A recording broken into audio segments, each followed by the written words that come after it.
Hello students, welcome to new Lakshya academy. कैसे हैं आप सभी? आपकी तैयारी आई होप अच्छी चल रही होगी। जैसे ही और सब्जेक्ट की भी सीटेट की आपकी तैयारी करवाई जा रही है, तो 2024 21 जनवरी का आपका एग्जाम है। उसी में प्रीवियस ईयर एक बार फिर से मैं आपके सामने ईवीएस का प्रीवियस ईयर लेकर आई हूँ। 2013 का हमारा 2011, 2012 और अब 2013। ठीक है, तीसरा पेपर है ये हमारा। आज हम इसको सॉल्व करेंगे, एक्सप्लेनेशन भी साथ साथ करते चले जाएंगे। कोई डाउट हो तो कमेंट में जरूर छोड़ा करो, और उससे ताकि हम अगली वीडियो में उस चीज से सीखें और हम भी इम्प्रूव करें और आपकी भी इम्प्रूवमेंट अच्छी हो।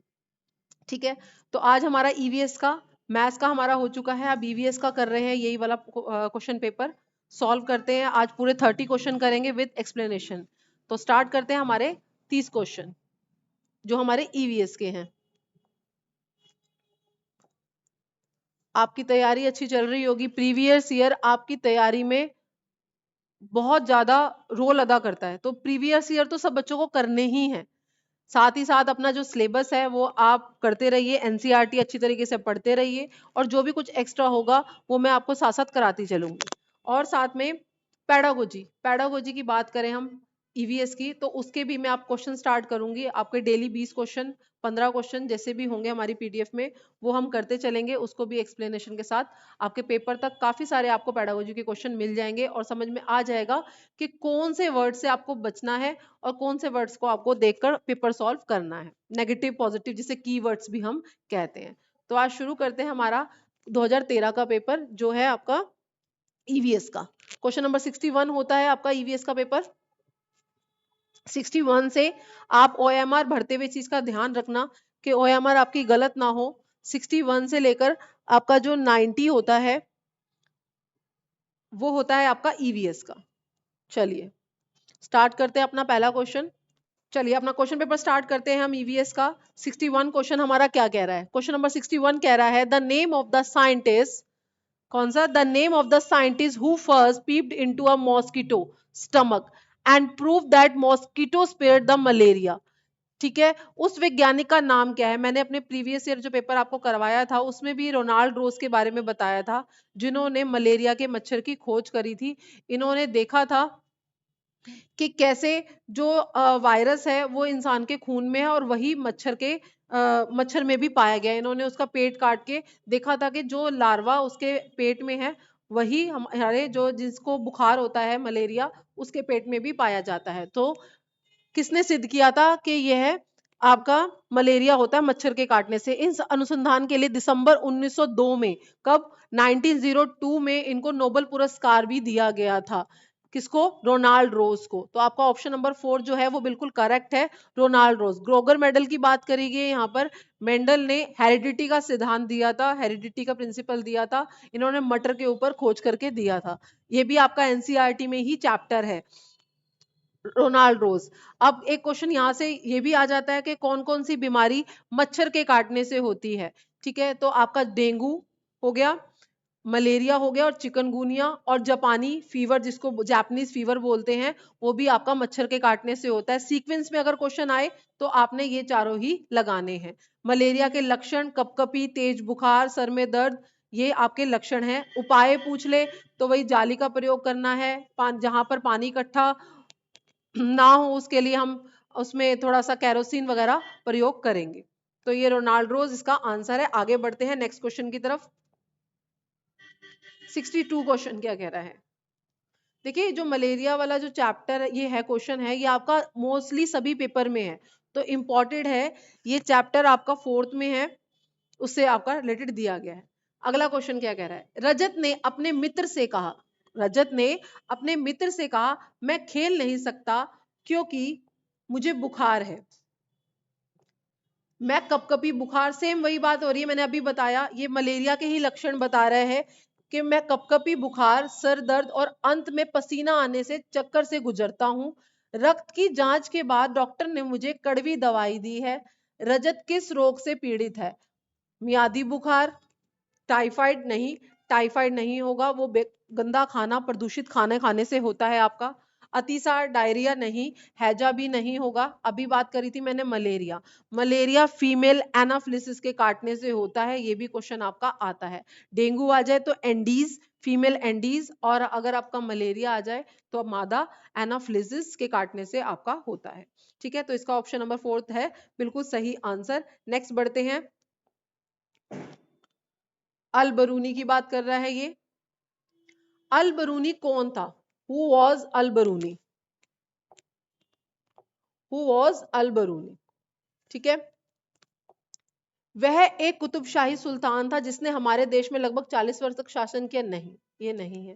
देखो, अल बरूनी की बात करें, क्वेश्चन ये भी आ जाता है अल बरूनी कहां से आया था? अल बरूनी उज्बेकिस्तान से आया था। सेकंड ऑप्शन क्या कह रहा है?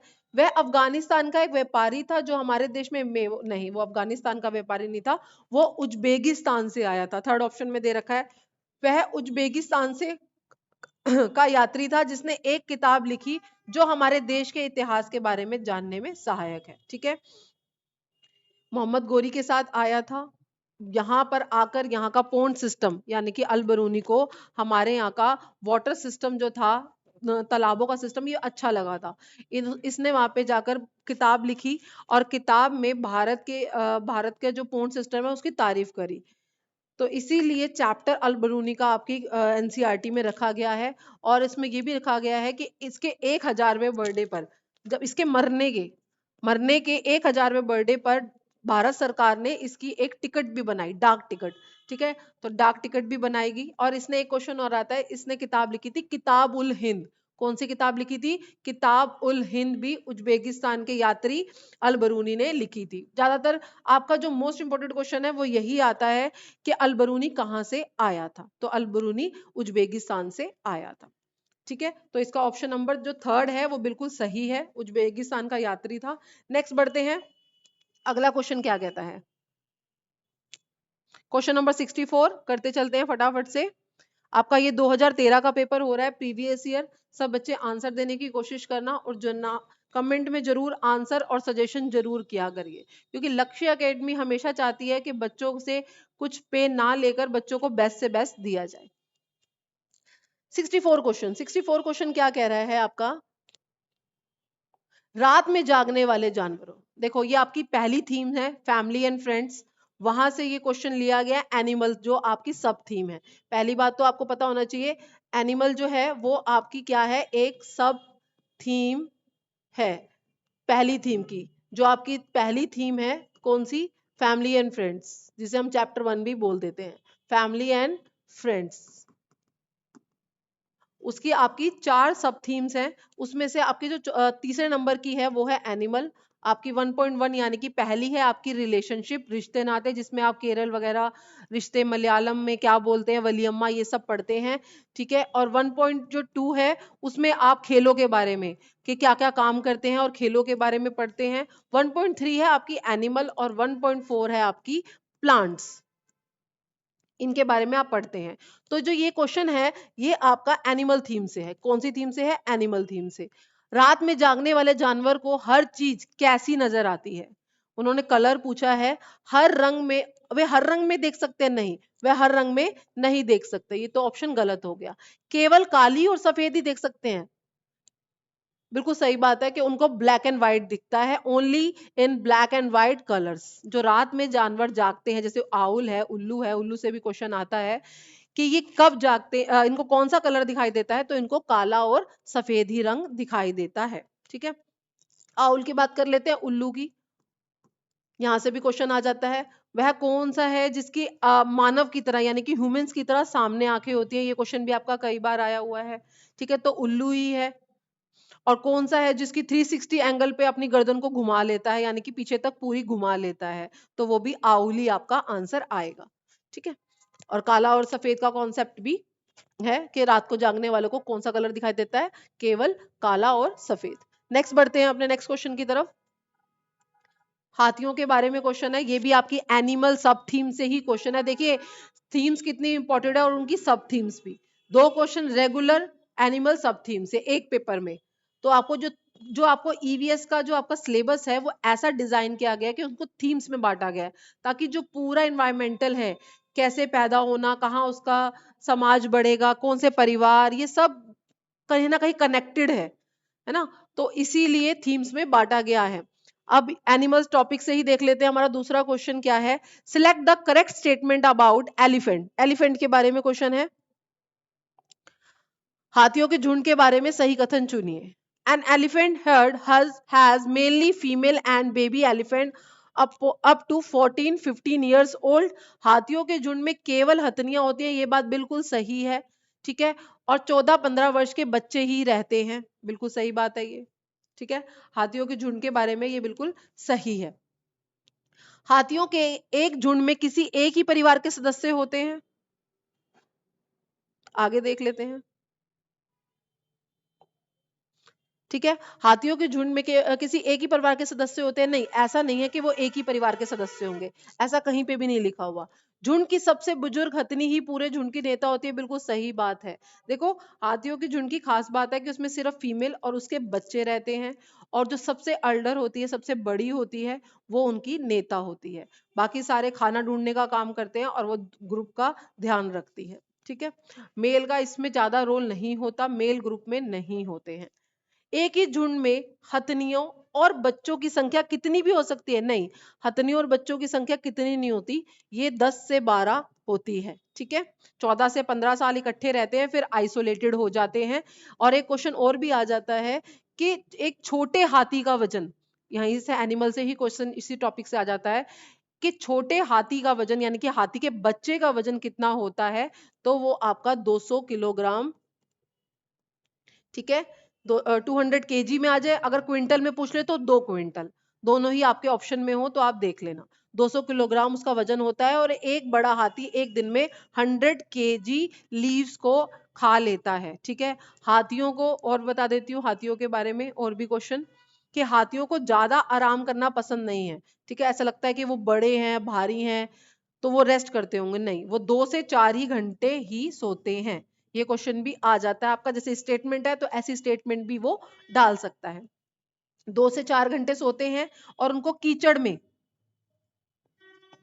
में खेलना बहुत ज्यादा पसंद होता है, क्योंकि हाथियों का जो नेचुरल टेम्परेचर होता है वो हाई होता है, तो कीचड़ में खेलकर वो अपने आप को ठंडा रखते हैं। उनके बड़े बड़े से जो कान होते हैं वो उनको हवा देने का काम करते हैं, ठीक है। तो हाथियों के बारे में और भी मैंने आपको बातें बता दी हैं। इसमें आपका जो सही होगा, एक तो 14-15 वर्ष के बच्चे ही रहते हैं, ये बात बिल्कुल ठीक है। झुंड में एक ही, नहीं, ये बात गलत है, बी गलत है आपका, ए ठीक है, ठीक है। हाथ नहीं, कितनी नहीं हो सकती, मैंने आपको बताया। तो ए और सी, तो ए और सी हमारा है option number second. Option number second is correct, A और C is a correct answer. Moving to next question, बढ़ते हैं अपने नेक्स्ट क्वेश्चन की तरफ। क्या कहता है, देखिए, डेली अब आप अपना टारगेट बना के चलिए, आपको 20 तारीख के आसपास अपना सिलेबस कंप्लीट कर देना है। उसके बाद आपको डेली अपना प्रीवियस ईयर करने ही करने हैं। जब तक आप अपने प्रीवियस ईयर नहीं करेंगे, तब तक आपका पेपर वो रिदम में नहीं आएगा कि आपने कैसे ओएमआर को करना है। जब तक आप अपनी ओएमआर शीट लेकर आइए घर पे, और उसकी पे प्रैक्टिस जरूर करिए। चलिए नेक्स्ट क्वेश्चन बढ़ते हैं। क्वेश्चन नंबर 66 क्या कह रहा है, inside the petal in the middle of the flower we find a thin powdery structure। Powdery structure होता है कहाँ, पौधों, उसके पंखड़ियों के अंदर, फूल के बीच में कुछ पतली पाउडर जैसी संरचनाएं दिखाई देती है, उन्हें क्या कहते हैं। देखो, जब हम क्लास में थे, 9th में 7th में, तो हमें हैबिस्कस का एक फ्लावर दिखाया जाता था, रेड कलर का, ठीक है। उसके अंदर एक पोलन जैसा दिखाया जाता था कि जो येलो पार्ट है इसके अंदर क्या है, पोलन। तो वो इसी पोलन की बात करी गई है। पोलन को हिंदी में पर आपका बोलते हैं पराग, ठीक है। तो इसका आंसर होगा पराग। जो पाउडर जैसी बिल्कुल बारीक रचना दिखाई देती है उसे बोलते हैं पोलन। क्या बोलते हैं, पोलन। कई बार क्वेश्चन आया हुआ है ये भी आपका पेपर में, तो सेकंड ऑप्शन आपका करेक्ट होगा। हैबिस्कस दिखाते हैं, स्कूल में टीचर्स मंगवाती है, तो ये उसी वहां से ये क्वेश्चन आपका आया हुआ है। नेक्स्ट बढ़ते हैं अपने 67 की तरफ। देखिए क्या बात कर रहा है ये, कि यदि आप, if you go to Ahmedabad Gujarat, Ahmedabad यहाँ पे गुजरात ब्रैकेट में दे दिया, बट अगर ना हो तो आपको पता होना चाहिए कि अहमदाबाद गुजरात में है, कैपिटल नहीं है, ठीक है। गांधीनगर कैपिटल है गुजरात की, क्या है, गांधीनगर।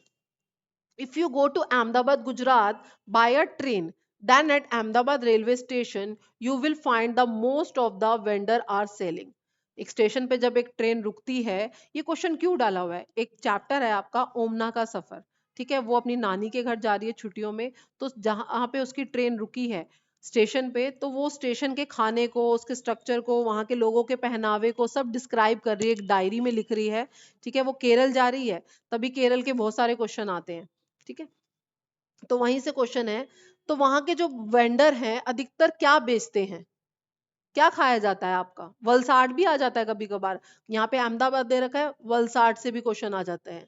वलसाड भी आपका गुजरात में है, ठीक है, वलसाड को भी ध्यान रखिए, गुजरात में है। गांधीनगर है, वो आपकी इसकी कैपिटल है। ढोकला खाया जाता है, बिल्कुल खाया जाता है, चटनी भी खाई जाती है, नींबू वाले चावल भी खाए जाते हैं, बिल्कुल सही है। छोले भटूरे नहीं, ये आपका नॉर्थ का खाना है। लस्सी भी आपका नॉर्थ का है। इडली चटनी एंड वड़ा चटनी, ये आपका साउथ का खाना है। कहाँ का है? साउथ का खाना है, तो ये आपका गलत है, ये भी गलत है। पूरी साग तथा ठंडा दूध नहीं, ये आपका उत्तराखंड में खाया जाता है, तो आपका गुजरात का खाना है ढोकला, चटनी व नींबू वाले चावल, ठीक है। एक उधियू, एक और चीज नोट कर लो यहाँ पर, इनमें दे नहीं रखी पर क्वेश्चन आ जाता है, उधियू भारत के किस हिस्से में खाया जाता है? उधियू की बात करूं तो उधियू भी गुजरात में ही उल्टा कर कर नीचे फायर को लगा देते हैं, और ऊपर जो बर्तन होता है मिट्टी का, उसको ढक के उल्टा करके पकाया जाता है। उधियू का मतलब ही होता है उल्टा, है ना। तो उधियू भी कहाँ बनाया जाता है? गुजरात में। वैसे आपका यह ऑप्शन बिल्कुल सही है, ढोकला, चटनी और नींबू वाले जो चावल थे वो स्टेशन पे बिक रहे थे। ऑप्शन नंबर 1 करेक्ट है। चलिए नेक्स्ट बढ़ते हैं अपने अगले क्वेश्चन की तरफ। क्या कह रहा है क्वेश्चन नंबर 68? आई थिंक आपको विजिबल होंगे क्वेश्चन। कोई भी अगर आपको क्लैरिटी में प्रॉब्लम होती है तो आप प्लीज जरूर कमेंट किया करिए। क्वेश्चन नंबर 68 हमारा 8वां क्वेश्चन है, ठीक है। पक्षी अपनी गर्दन, पक्षियों पे क्वेश्चन है। पक्षी अपनी गर्दन बहुत अधिक हिलाते हैं, ठीक है। The birds move their necks very often because, क्यों हिलाते हैं? क्योंकि वो उससे उड़ सकते हैं? नहीं, उड़ते तो वो पंखों की मदद से हैं। ये भी आपकी जो फर्स्ट थीम है फैमिली एंड फ्रेंड्स, उसकी सब थीम का ही क्वेश्चन है आपका। सब थीम एनिमल से ही क्वेश्चन है, एनिमल में ही बर्ड्स का आपका टॉपिक डाला हुआ है। पक्षियों की आंखें की पुतली घूम नहीं सकती, बिल्कुल सही बात है। जैसे हमारा जो ये ब्लैक पोर्शन होता है, हम मूवमेंट करके इधर उधर देख लेते हैं, लेकिन पक्षियों का जो ये पुतली होती है ये फिक्स होती है, जिसके कारण वो इधर उधर मूव नहीं कर पाते हैं।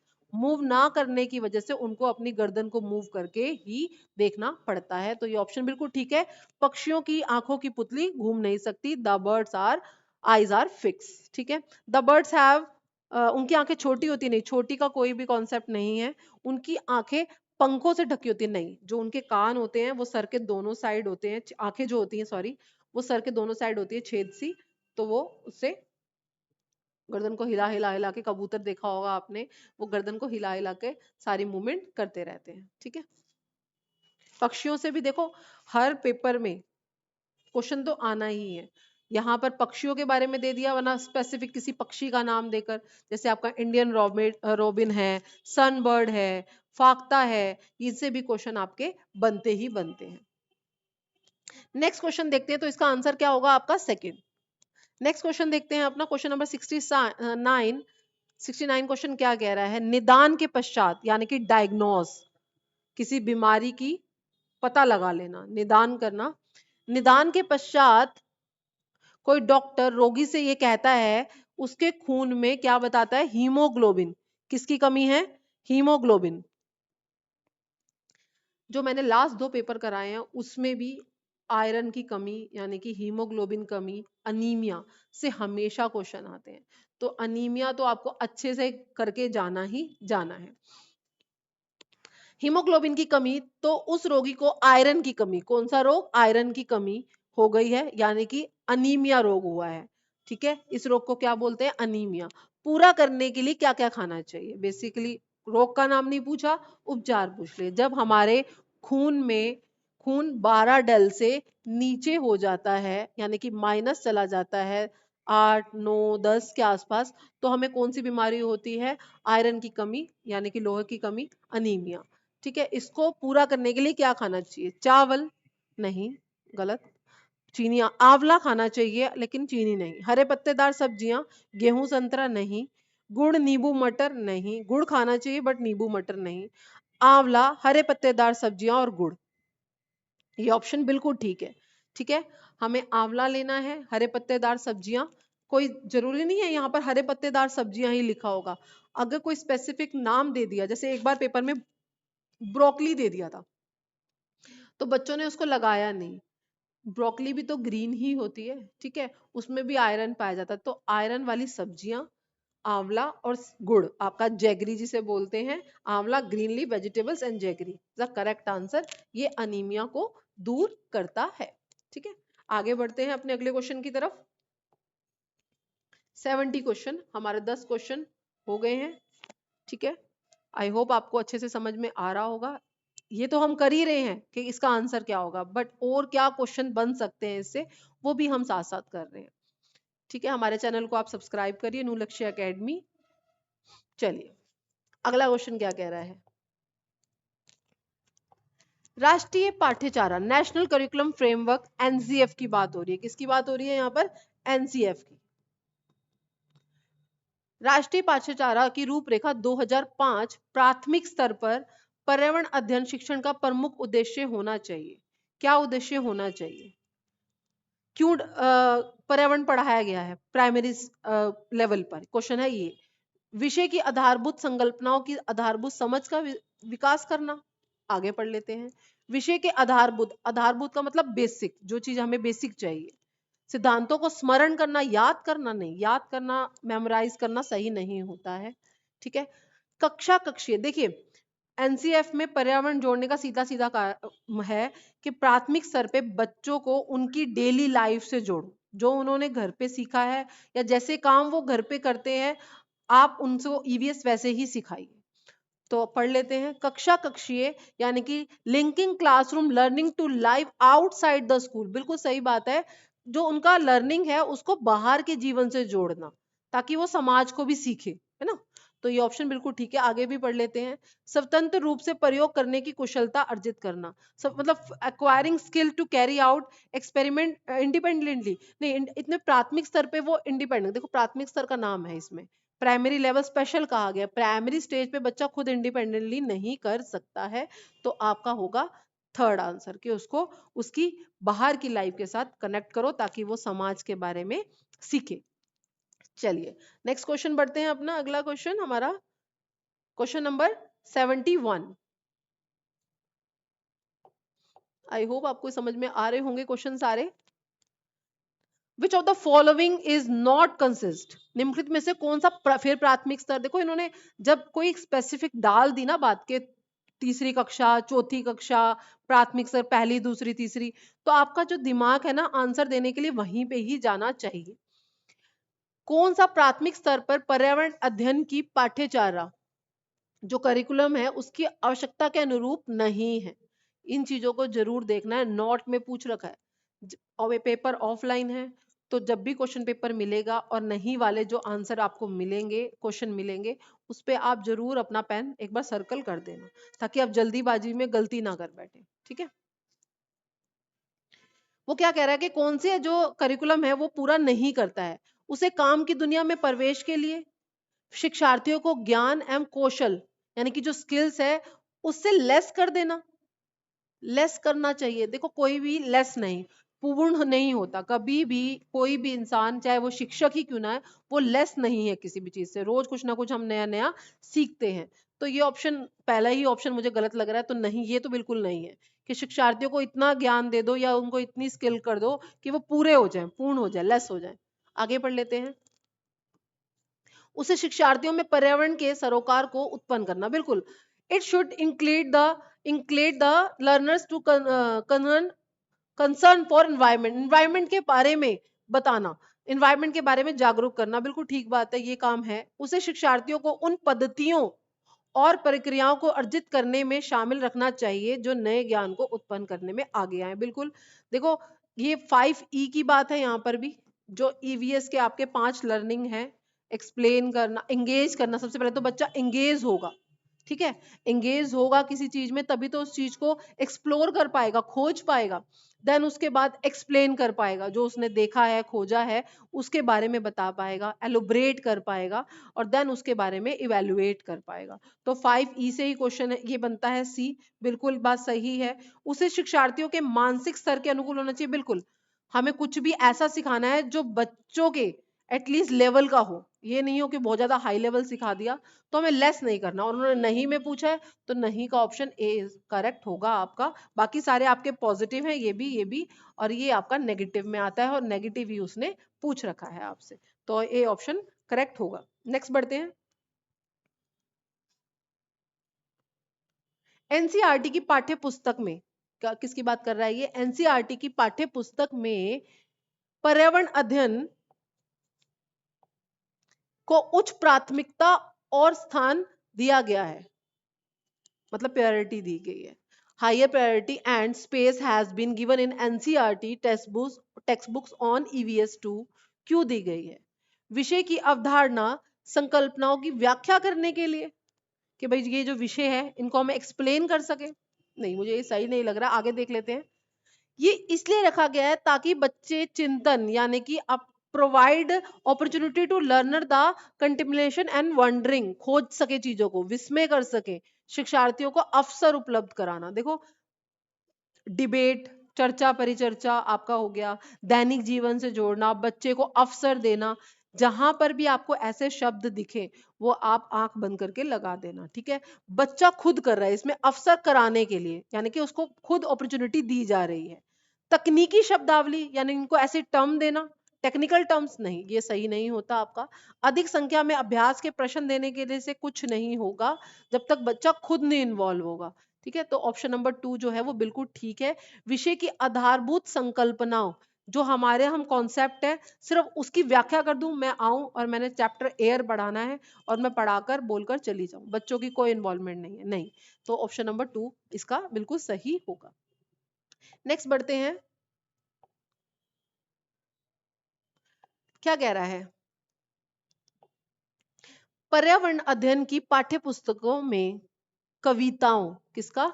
कविता और कहानियां, किसकी बात कर रहा है? पोएम की और स्टोरीज की बात कर रहा है। शामिल करने का सबसे निम्नलिखित में से कौन सा उद्देश्य नहीं है? देखो, इन्होंने फिर नोट में दे दिया, तो मैंने आपको बोला है ना कि पहले आप जाकर नोट पे अंडरलाइन जरूर कर लेना, ठीक है।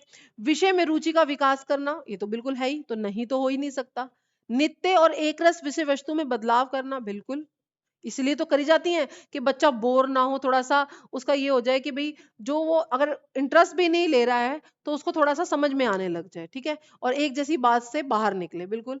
शिक्षार्थियों को आनंद और मजा, देखो आनंद और मजा करवाना कभी भी पढ़ाई का उद्देश्य नहीं होता है। कुछ भी हम बच्चों को पढ़ा रहे हैं स्कूल में, हम घर नहीं है ये, ठीक है, अगर हम कुछ भी पढ़ा रहे हैं तो हम चाहते हैं कि वो यहाँ से कुछ ना कुछ सीखे, तो बिल्कुल का उद्देश्य नहीं है कि भाई शिक्षार्थियों को आनंद और मजा उपलब्ध कराना, तो थर्ड बिल्कुल सही है, ये उद्देश्य बिल्कुल नहीं है।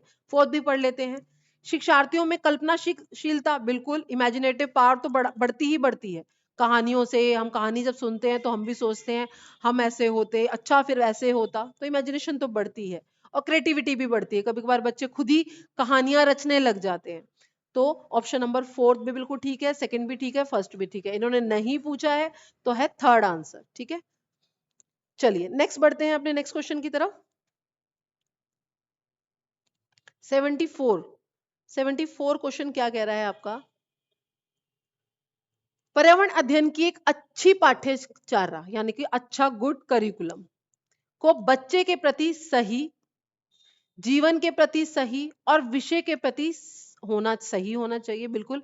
यानी कि जो भी हम पढ़ा रहे हैं वो स्टूडेंट के लिए, उसकी लाइफ के लिए, और उसका जो वो पढ़ रहा है, कौन सा जो भी सब्जेक्ट वो पढ़ रहा है उसके लिए बिल्कुल सही होना चाहिए। पाठ्यचारा की निम्नलिखित विशेषताएं दे रखी है, इनमें से कौन सी आवश्यकता को पूरी नहीं करती? फिर से नेगेटिव में पूछ लिया इसने, ठीक है, तो आपको नेगेटिव का ध्यान रखना है। फिर तीसरा क्वेश्चन देखो, इस पेपर में आपने ये देखा है कि शुरू के 7-8 क्वेश्चन तो थे आपके एनसीईआरटी के, बाकी जितने भी क्वेश्चन अब आ रहे हैं रेगुलर, ये आपके पेडागोजी के क्वेश्चन है। तो इस पेपर में पेडागोजी आपकी ज्यादा आई हुई है अकॉर्डिंग टू एनसीईआरटी। एनसीईआरटी का ही टॉपिक है, उनको पेडा में ही अंडरस्टैंडिंग बेस पे दे दिया है। तो आपको पेडा के क्वेश्चन मैं आपको करवाया करूंगी, आप प्रैक्टिस करना उससे डेली। अब हम स्टार्ट करेंगे अपने पेडागोजी के 15-20 क्वेश्चन, ताकि आपकी जो ईवीएस पेडा में बच्चों को दिक्कत आती है, एनसीईआरटी तो आप कर ही रहे हैं अपनी बढ़िया तरीके से, और पेडा के भी क्वेश्चन आप कर लें। चलिए, तो क्या कह रहा है, वो पूरा नहीं करती है। यह भय यानी कि डर, फियर, भय का मतलब फियर, पूर्व ग्रहों से मुक्त होने के मूल्य को बढ़ावा देती है, नहीं बढ़ावा नहीं देती है। ठीक है, हमने पर्यावरण इसलिए नहीं डाला सब्जेक्ट, पाठ्यक्रम इसलिए नहीं डाला ताकि वो बच्चों को डराए और पहले से ही वो कर ले प्रिजुडियस, यानी कि पहले से ही वो देख ले कि बच्चा सही है या गलत है। नहीं, ऐसा कुछ नहीं है। यह विषय को एक सामाजिक प्रक्रम के रूप में देख, बिल्कुल भाई समाज को तो दिखाती है, ये बात बिल्कुल ठीक है।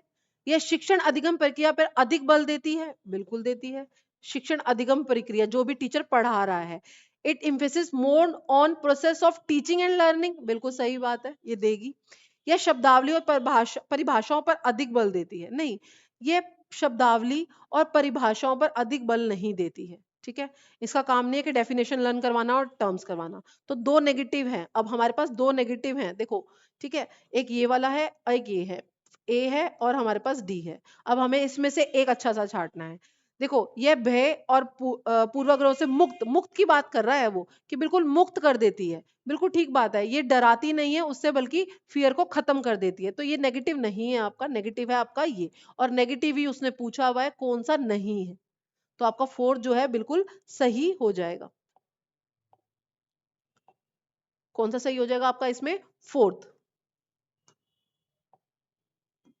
ठीक है, ये टर्म्स पे और डेफिनेशन पे बल बिल्कुल नहीं देती है। नेक्स्ट बढ़ते हैं अपने अगले क्वेश्चन की तरफ। आपका 75 क्वेश्चन क्या कहता है, देखते हैं। नलिनी कक्षा तीसरी के शिक्षार्थियों को, टीचर है, कौन है टीचर, नलिनी।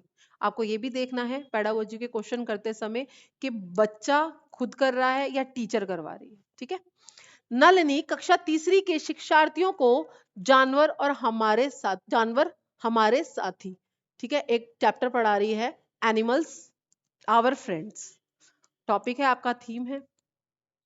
प्रकरण से परिचित कराना चाहती है, प्रकरण को और अधिक रोचक कैसे इंटरेस्टिंग बनाएगी।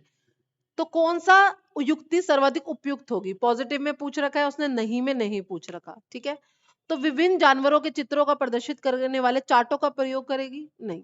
चार्टों के प्रयोग से आगे भी देख लेते हैं, वैसे गलत नहीं है टीचर, हम अगर अपनी पढ़ाई करें तो टीचर हमें चार्ट ही दिखाती थी। विभिन्न जानवरों के चित्रों को शामपट यानी कि ब्लैक बोर्ड पर बना देगी। कितने बना लेगी वो, 4 या 5, इससे ज्यादा तो नहीं बना पाएगी। जानवरों तथा उनकी उपयोगिता पर आधारित फिल्म दिखा देगी, बिल्कुल ठीक बात है। और देख लेते हैं, शिक्षार्थियों को पाठ्य पुस्तक में जानवरों के दिए गए चित्रों को देखने से जानवरों की उपयोगिता या जानवर कैसे रहते हैं, कौन कौन से जानवर होते हैं उसके बारे में पता नहीं चलेगा। तो उनको फिल्म दिखा देगी जिससे उनकी उपयोगिता, उनके useful, show the video film on animals and their usefulness, उनकी क्या क्या उपयोगिता हमारी जिंदगी में है। तो थर्ड जो है वो बिल्कुल ठीक है। ठीक ये भी है, ठीक आपका ये भी है, लेकिन सबसे अच्छा अगर आपको छांटना है तो थर्ड है। ए और थर्ड में से आपका सबसे अच्छा थर्ड है। नेक्स्ट क्वेश्चन बढ़ते हैं, क्वेश्चन नंबर 76। 76 क्या कह रहा है, कक्षा पांचवी की एनसीईआरटी, कक्षा पांचवी की एनसीईआरटी, अपना दिमाग कहाँ पे लेके जाना है, अपने पांचवी की तरफ। अध्ययन की पाठ्य पुस्तक में प्रत्येक पाठ के अंत में क्या दिया होता है, हम क्या समझे, भाई इस चैप्टर से हमने क्या इंटेक किया, क्या लिया, क्या समझे। ठीक है, ये क्यों दिया जाता है, बेसिकली क्वेश्चन दिया है, ये क्यों लिखा जाता है। इस स्तर पे बच्चे सही उत्तर नहीं लिख सकते, नहीं, उत्तर तो वो लिख लेते हैं, क्वेश्चन आंसर तो वो कर रहे हैं। ठीक है, यह आकलन में शिक्षकों की सुविधा बढ़ाता है, नहीं, सुविधा कैसे बढ़ाएगा, आगे पढ़ लेते हैं। यह जानने में शिक्षक की सहायता करता है कि बच्चे कैसे सीख रहे हैं।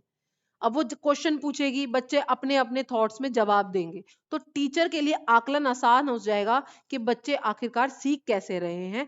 तो ऑप्शन नंबर थर्ड, सेकंड भी ठीक है आपका, लेकिन सेकंड से ज्यादा थर्ड आपका सही है। ये आकलन में विषय निष्ठता को कम करता है, सब्जेक्टिविटी को कम करता है, नहीं, सब्जेक्टिविटी तो हमने अब कर ली, ये तो लास्ट में एक टीचर पूछती है हमने क्या सीखा, स्टोरी से हमने क्या सीखा। तो ये जानना चाहती है कि बच्चे कैसे सीख रहे हैं, ठीक है, उनकी जो इमेजिनेशन है या उनकी जो समझ है, अंडरस्टैंडिंग है, वो कहाँ पर जा रही है। तो ऑप्शन नंबर थर्ड जो है वो बिल्कुल ठीक होगा इसका। क्वेश्चन नंबर 76, ऑप्शन नंबर आपका थर्ड। नेक्स्ट बढ़ते हैं अपने अगले क्वेश्चन की तरफ। 77 क्या कह रहा है ये? प्रयोगशीलता, एक्सपेरिमेंटिंग, एक्सप्लोरिंग। मैंने अभी बताया ना ये 5E अभी बताया था मैंने इसी पेपर में, और लास्ट पेपर में बताया था। एनवायरमेंटल स्टडी में 5E लर्निंग दी गई है, उसमें सबसे पहले engage, explore, explain, elaborate and evaluation, ठीक है, ये 5E है, वहीं से ये क्वेश्चन आपका आया हुआ है। प्रयोगशीलता, खोजना, जांच पड़ताल और प्रश्न पूछना, ठीक है, सारे वही 5E वाले वर्ड्स हैं आपके, एक्सप्लोरिंग, इन्वेस्टिंग, एक्सपेरिमेंट, ठीक है। सक्रिय अधिगम, सक्रिय मतलब एक्टिव, अच्छा अधिगम जो होता है आपका, अनिवार्य तत्वों का निर्माण करते हैं। एक शिक्षक खाना जो हमें खाना चाहिए, वो क्या पढ़ा रही है? खाना जो हमें खाना चाहिए की संकल्पना के बारे में बताने के लिए निम्नलिखित गतिविधियों की व्यवस्था करती है। भाई वो बेसिकली खाने को, ये क्वेश्चन फूड आपकी जो थीम है वहां से है, भोजन, ठीक है। भोजन भी एक ऐसी थीम है जिसकी अपनी खुद का भी उपविषय है। सिर्फ 6 थीम्स में से 2 ही थीम्स ऐसी हैं जिसका अपना भी उपविषय है, ठीक है। तो ये उन्हीं में से एक है फूड की। अगर आप फूड थीम पढ़ोगे तो उसकी जो उसमें ये एज अ पैडागोजी में क्वेश्चन डाल दिया कि खाना हमें क्या खाना चाहिए जिसमें न्यूट्रिशन भी हो, है ना, हम बच्चों को कैसे बताएंगे। एक क्वेश्चन ये भी आ जाता है खाने के पोषण तत्वों के बारे में। जब एक टीचर बच्चों को बताना चाहती है कि न्यूट्रिशन कौन से खाने में अच्छा है, तो वो क्या करेगी, टीचर कैसे बताएगी? तो उसका आंसर होता है कि सबके लंच बॉक्सेस खुलवा देगी। भाई दिखाओ अपने अपने लंच बॉक्स और बताओ कि आज अपने लंच में क्या क्या लेकर आए हुए हैं। तो बच्चे अपने अपने थॉट्स बताएंगे कि आज मैं ये लेकर आया हूँ। तो टीचर बताएगी देखो कितनी डाइवर्सिटी है लंच में भी, ये यहाँ का खाना है, स्टेट के बारे में भी बताएगी और कौन कौन से पोषक तत्व उसमें मिलते हैं। तो संकल्पना के बारे में गतिविधियों की व्यवस्था करता है। क्या करेगा वो? बेस्ट तरीका बेसिकली ये पूछ रखा है। शाम पट पर यानी कि ब्लैक बोर्ड पर उस प्रकार के सभी भोज्य पदार्थों के चित्र बनाता रहेगा। और पढ़ लेते हैं, गलत नहीं है, मैं गलत नहीं कहूंगी, टीचर कर देती है ऐसा काम भी। विभिन्न भोज्य पदार्थों के उदाहरण देता है, प्रत्येक में अनिवार्य तत्व बताता है, ठीक है, ये इसका एग्जाम्पल है और इसमें ये पाया जाता है। आगे पढ़ लेते हैं। विद्यार्थियों से कहता है कि सभी संभावित स्रोतों से संबंधित जानकारी एकत्रित करें, यानी कि वो खुद करें।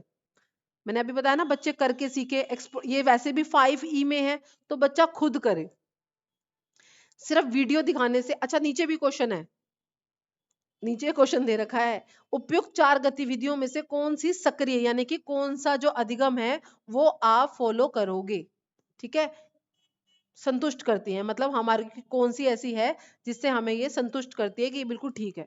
तो यही है कि विद्यार्थियों से कहता है, शिक्षार्थियों से कहता है सभी संभावित स्रोतों से संबंधित जानकारी एकत्रित करें कि कौन कौन से खाने में कौन कौन से न्यूट्रिशन पाए जाते हैं, ठीक है, ये ज्यादा बेस्ट लग रहा है। तो 70 आपका 7 का है थर्ड आंसर, क्या है? थर्ड। नेक्स्ट क्वेश्चन हमारा 78। 78 क्या कह रहा है? कक्षा 4th के शिक्षार्थियों को हवा सब जगह प्रकरण पढ़ाते समय गीतिका, ठीक है, एक टीचर है गीतिका, कौन है? एक टीचर है गीतिका जो टॉपिक पढ़ा रही है एयर इज एवरीवेयर, ठीक है, वो गतिविधि कोई कई सारी एक्टिविटीज करने की एक प्लानिंग कर रही है। नीचे दे रखा है उपयुक्त उपयुक्त प्रस्तावित गतिविधियों में से which of the above the proposed not related, कौन सी सही नहीं है, प्रभावी तरीका कौन सा ऐसा है जो सही नहीं है? सही नहीं, नहीं में पूछ रखा था इन्होंने। तो शिक्षार्थियों को क्षेत्र भ्रमण ले जाने से, चलो भाई शिक्षार्थियों को भ्रमण पे ले जाकर वहां पे दिखाया जाएगा। हमें एक छांटना है, वो भी नहीं। अगर हमें सबसे अच्छा छांटना होता तो हमारा मल्टीमीडिया कैप्सूल होता। व्याख्या करना कभी भी सही नहीं होता। Explain the concept through the specific example, explain करने में टीचर का काम हो जाता है, बच्चे पैसिव बैठे रहते हैं, एक्टिव नहीं होते हैं। तो यही ऑप्शन आपका पूछा हुआ है, उसने नहीं में पूछ रखा है। मल्टीमीडिया कैप्सूल क्या होते हैं आपके? जब आप बच्चों को कुछ भी क्रिएटिव कराने के लिए आपका विजुअल एड्स, विजुअल और आपका ऑडियो एड्स दिखाते हैं, मूवी दिखाते हैं, शॉर्ट मूवीज दिखाते हैं, प्रोजेक्टर पे समझाते हैं, तो ये सारा आपका मल्टीमीडिया में आता है, कैप्सूल्स में आता है। प्रकरण से संबंधित से प्रश्न पूछना बिल्कुल सही बात है, जो कॉन्सेप्ट उसने पढ़ाया है उससे वो क्वेश्चन पूछेगा ही। तो आपका नहीं में पूछ रखा था तो नहीं में व्याख्या आपका आएगा, सेकंड ऑप्शन आपका करेक्ट है। नेक्स्ट बढ़ते हैं अगले क्वेश्चन की तरफ। 79 क्वेश्चन, पर्यावरण अध्ययन की पाठ्य पुस्तकों में विभिन्न प्रकरणों में एक खंड करके देखो। वही बात अभी जो हमने करी थी, अभी ये क्वेश्चन सेम था ऊपर, करके देखो क्या कहता है। एक लास्ट में दिया होता है या हर लाइन, हर जो पेज होता है उसके नीचे एक दिया होती है activity, do this and find out, do this and find out. इसका क्या उद्देश्य है?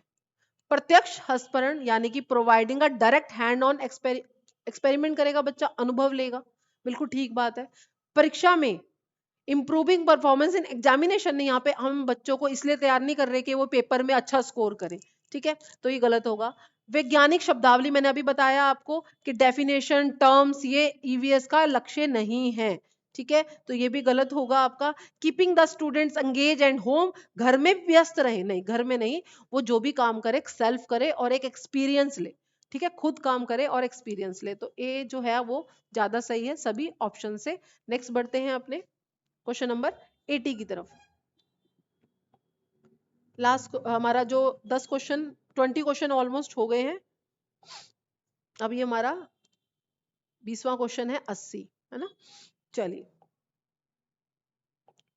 देखिए, ईवीएस आपका एक ऐसा सब्जेक्ट है जो आपका स्कोरिंग सब्जेक्ट है, इसमें आप स्कोर ले सकते हैं। सीडीपी और ईवीएस दोनों ही सब्जेक्ट अगर आप अच्छे से पढ़ते हैं, एनसीईआरटी पढ़ते हैं, ईवीएस में बात करूं मैं, ठीक है, तो आप अच्छा स्कोर ले सकते हैं। हिंदी कई सालों से बहुत ज्यादा डिफिकल्ट आ रही है, जिसे हम इजी मान लेते थे वो डिफिकल्ट आ रही है, ठीक है, पैडागोजी थोड़ी सी बच्चों को डिफिकल्ट लगती है। इंग्लिश आपकी मॉडरेट ही रहती है, ना बहुत ज्यादा इजी आती है ना ज्यादा डिफिकल्ट आती है, मॉडरेट इंग्लिश आती है। मैथमेटिक्स क्या होता है, कभी कभार बच्चों को जो पैडा वाले क्वेश्चन है वो तो सॉल्व कर लेते हैं और सॉल्विंग वाले नहीं होते, या जो सॉल्विंग वाले बच्चे जिनका मैथ्स अच्छा होता है वो सॉल्व कर लेते हैं लेकिन उनसे पैडा के क्वेश्चन नहीं होते। तो जो ये आपका 3 सब्जेक्ट, आपका सीडीपी, ईवीएस एंड हिंदी, ये जो आपके सब्जेक्ट है ये स्कोरिंग सब्जेक्ट होते हैं। तो इसमें आप कोशिश करो कि अपना जो स्कोर है वो 25 ईच सब्जेक्ट आप मिनिमम रखें, टारगेट है ना, तभी आपका जो स्कोर है वो अच्छा हो पाएगा। मिनिमम 25 से 28 तक आप रखो, अच्छा पढ़ो, अपने नोट्स बनाओ और प्रीवियस ईयर करते रहो, और हर एक ऑप्शन को बहुत ध्यान से देखो कि इसका आंसर ये क्यों है और क्यों नहीं है। तो आपका अगला क्वेश्चन क्या कह रहा है, 80 क्वेश्चन, पर्यावरण अध्ययन में एक अच्छे दत्त कार्य क्या होता है आपका, असाइनमेंट, क्या होता है, असाइनमेंट। एक अच्छे दत्त कार्य के लिए प्राइमरी लेवल पे मुख्य लक्ष्य क्या होना चाहिए, देखो ये भी लक्ष्य की ही बात कर रहा है। प्रभावी अधिगम के लिए पाठ की दोहराई, यानी कि घर जाओ और दोबारा से रिवाइज करो। घर जाके हमें मतलब हमें असाइनमेंट्स इसलिए मिलते हैं कि जो पढ़ाया गया है उसको घर जाके रिवाइज करो, नहीं। समय का बेहतर उपयोग सुनिश्चित करना, बिल्कुल भी नहीं।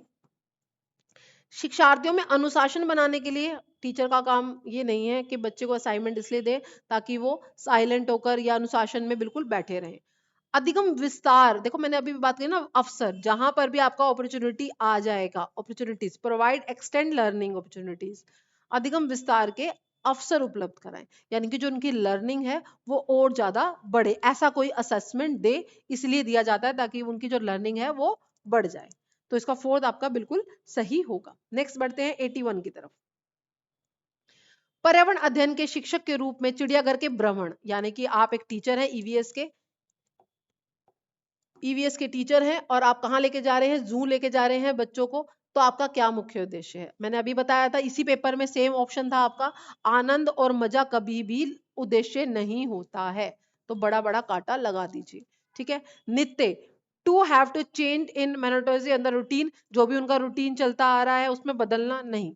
एक बच्चे के ये नहीं है अभी बच्चा डेली स्कूल आ रहा है और वो 7-8 घंटे पढ़ रहा है तो वो चेंज करें हम, चलो अब घुमा के लेके आते, नहीं, ऐसा स्कूलों का काम बिल्कुल नहीं होता। स्कूल्स ऐसा काम नहीं करते, ये फैमिलीज करती है कि हमारा बच्चा अब कई दिन हो गए परेशान हो रहा होगा, चलो थोड़ा घुमा लाते हैं, ठीक है।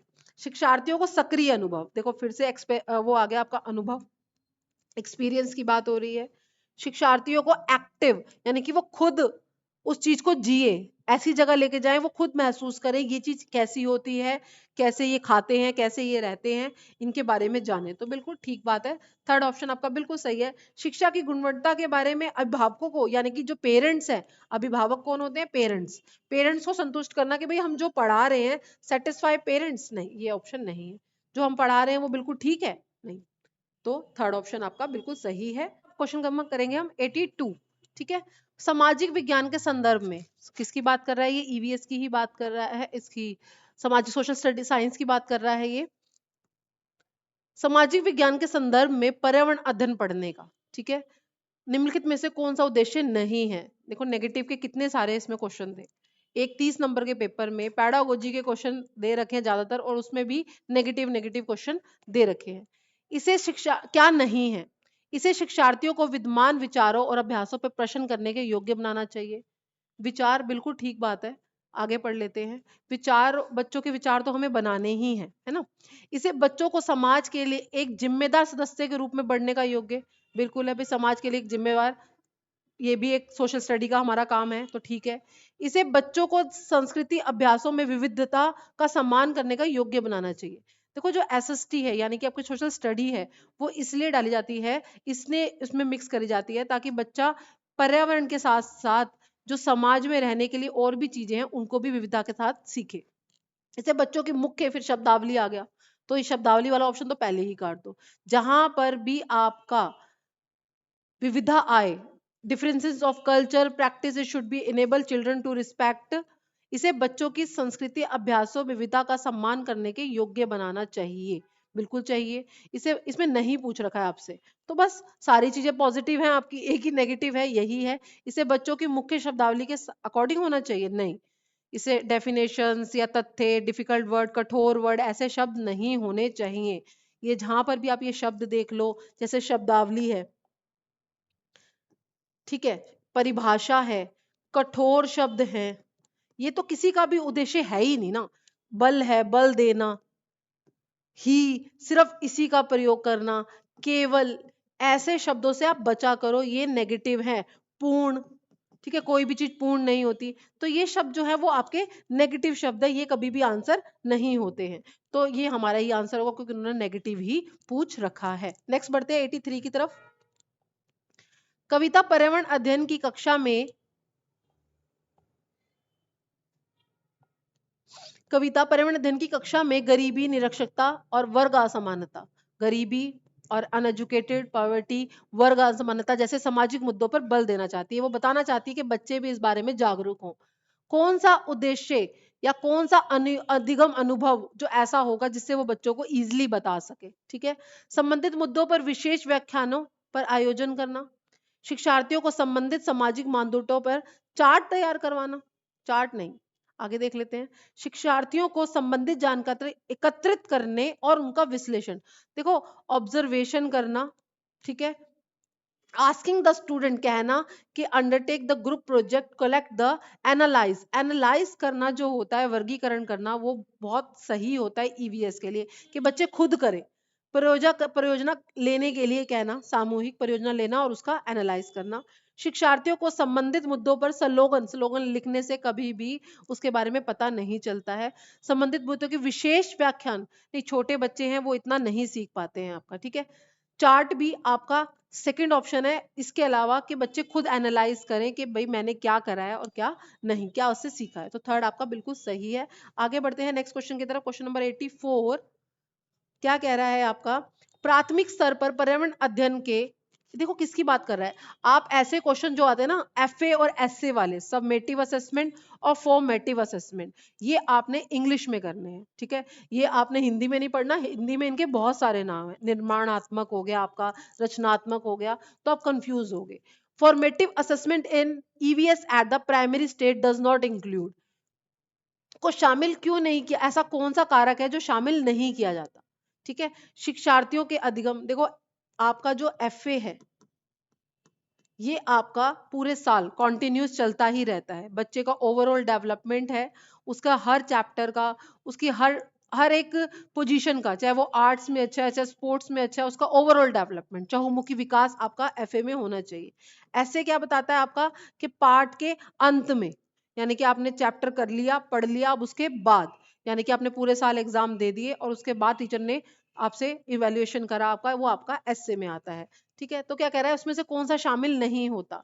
शिक्षार्थियों के अधिगम रिक्तियों की पहचान करना, ये तो बिल्कुल सही बात है।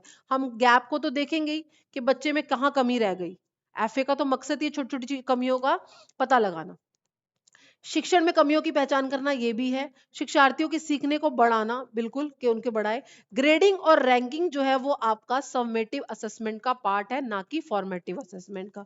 ठीक है, जब आपका रिजल्ट बनता है तो 40% आपके एफए के मार्क्स होते हैं और 60% आपके एसए के मार्क्स होते हैं। और अटेंडेंस के मार्क्स जो होते हैं आपके, जो आपकी अटेंडेंस होती है वो आपका एसए का पार्ट होता है। किसका पार्ट होता है? समेटिव असेसमेंट का पार्ट होता है।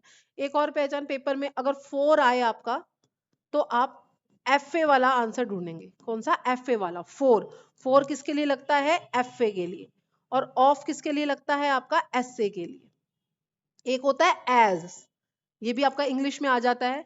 एज एज लगता है जब जब बच्चा खुद अपना आकलन कर रहा हो, स्वयं, कि मेरे में क्या कमी रह गई है, मैं इसे कैसे कैसे पूरा करूंगा। तो 4, ऑफ और एज भी आपको दिमाग में रखना है। तो ये आपके रैंकिंग और ग्रेडिंग करना इसका मकसद नहीं है। तो 4 ऑप्शन आपका बिल्कुल सही होगा, क्योंकि उसने नहीं पूछा है। तीनों तो शामिल करने ही करने हैं, लेकिन उसने नहीं पूछा है, तो 4th आपका सही है। नेक्स्ट बढ़ते हैं अगले क्वेश्चन की तरफ। 85 क्वेश्चन। देखिए आपके कई सारे क्वेश्चन हो गए हैं और कई सारे थॉट्स भी मैंने आपको क्लियर करवाए हैं कि कैसे कैसे चैप्टर बटे हुए हैं और कहां कहां से क्वेश्चन कैसे कैसे बनते हैं। नीचे लोगों के कुछ क्रियाकलाप दिए गए हैं। क्वेश्चन नंबर 85, 85 क्वेश्चन हम कर रहे हैं। क्रियाकलाप दिए गए, कुछ एक्टिविटी हो रही है, इनमें से वह क्रियाकलाप कौन सा है जो जंगलों के गायब होने, किसके? जंगलों के गायब होने के लिए जिम्मेदार है, कि भाई जंगल क्यों गायब हो रहे हैं। खानों का यानी कि खुदाई करना, माइनिंग्स। ठीक है, बांधों का निर्माण करना। ठीक है, कि भाई कंस्ट्रक्टेड डैम हो रहे हैं। बाजार में बेचने के लिए लकड़ी, अगर हम पत्तियां और जड़ी बूटियां इकट्ठी करेंगे तो हमें जंगलों का तो नुकसान होगा ही होगा। ठीक है, तो इसमें हमारा सी ऑप्शन तो बिल्कुल ठीक है। केवल ए नहीं, केवल ए नहीं है इसका आंसर। सी, जिसमें हमें सी देखना है तो सी तो है। अगला क्या कह रहा है? बांस से कटोरी बनाना, टोकरी बनाना। बांस से टोकरी बनाना, गिरे हुए पत्तों से पत्तल बनाना, जो आपके डिस्पोजल्स होते हैं वो बनाना। तो ये तो अच्छी बात है भाई, गिरे हुए हैं तो उनका यूटिलाइज हो रहा है, तो इससे जंगल को नुकसान नहीं होगा। बांस से टोकरी बनाना, बुनना, टोकरी जो बुनते हैं उससे भी आपका जंगलों का नुकसान होगा, क्योंकि वो भी उसके लिए चाहिए होगी। तो हम ऐसा ऑप्शन देखें जिसमें हमारा ई तो ना हो बिल्कुल, ये तो बिल्कुल ठीक है। तो ई ऑप्शन इसमें है, ये गलत है। आपका होगा इसमें ए, बी और सी, यानी कि बांधों के निर्माण से, डिगिंग से, यानी कि आप जो माइनिंग करते हैं उससे, और आपका बाजार से बेचने के लिए पत्तियों का। तो ए, बी, सी आपका सही होगा, क्योंकि हमें छांटने ऐसे हैं। डी भी ठीक है, लेकिन डी हमारे को साथ में ऑप्शन में नहीं दे रखा है। चलिए नेक्स्ट क्वेश्चन बढ़ते हैं। कांसे के बारे में सही कथन चुनिए। कांसा लोहा, यानी कि किसकी बात कर रहा है ये? ब्रॉन्ज की। किसकी बात कर रहा है? ब्रॉन्ज की। ठीक है, कांसा लोहे, चांदी और स्वर्ण की भांति तत्व है? नहीं, एलिमेंट नहीं। चलो देखते हैं आगे। कांसे को तांबा और टिन, मोस्ट इंपॉर्टेंट लाइन है ये, आप इंपॉर्टेंट क्वेश्चन में भी डाल लीजिए। क्वेश्चन आता है, ब्रॉन्ज किससे मिलकर बनता है? ठीक है, मिलकर बनता है। ये क्वेश्चन भी आपका बहुत बार आया हुआ है आपका। तो आपका आंसर होगा इसमें, कांसा जो है आपका तांबा, यानी कि आपका कॉपर एंड टिन। ये आंसर याद कर लेना, कॉपर एंड प्लस टिन से आपका बनता है। और इससे ये बहुत मजबूत होता है, इससे कई सारे एलिमेंट्स बनाए जाते हैं, मूर्ति वगैरह बनाई जाती है। तो सी ऑप्शन भी बिल्कुल ठीक है और ए, बी भी आपका बिल्कुल ठीक है।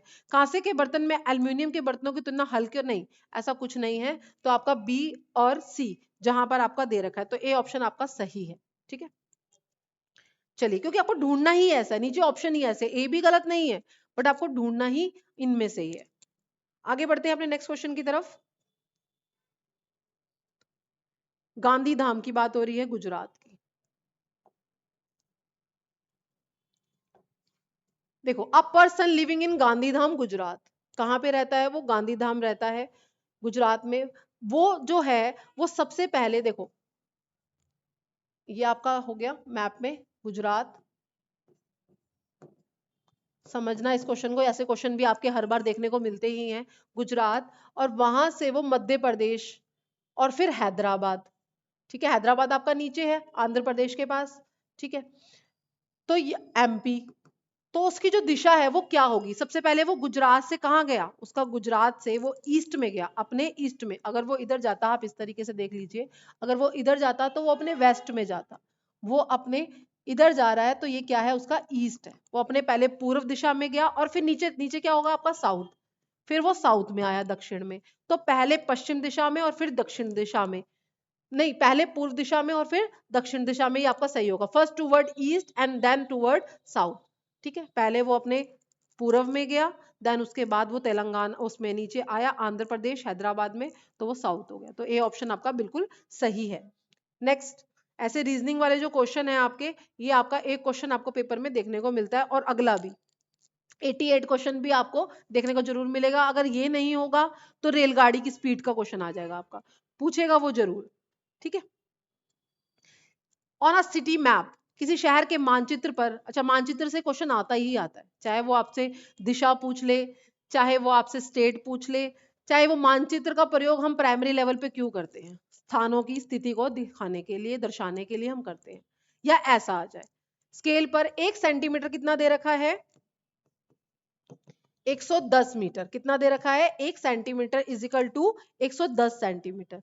तो इन्होंने क्या कहा रखा है? किन्हीं दो स्थानों के बीच की दूरी 15 सेंटीमीटर। दो स्थानों के बीच की दूरी कितनी है? 15 सेंटीमीटर।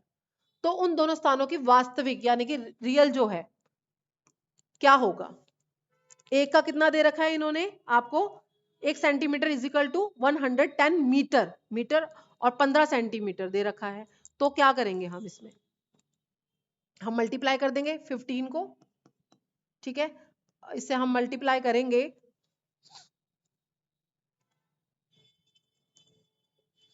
तो हमारा, हम मल्टीप्लाई कर देंगे, मल्टीप्लाई करने के बाद हमारा 1650 क्या आ गया?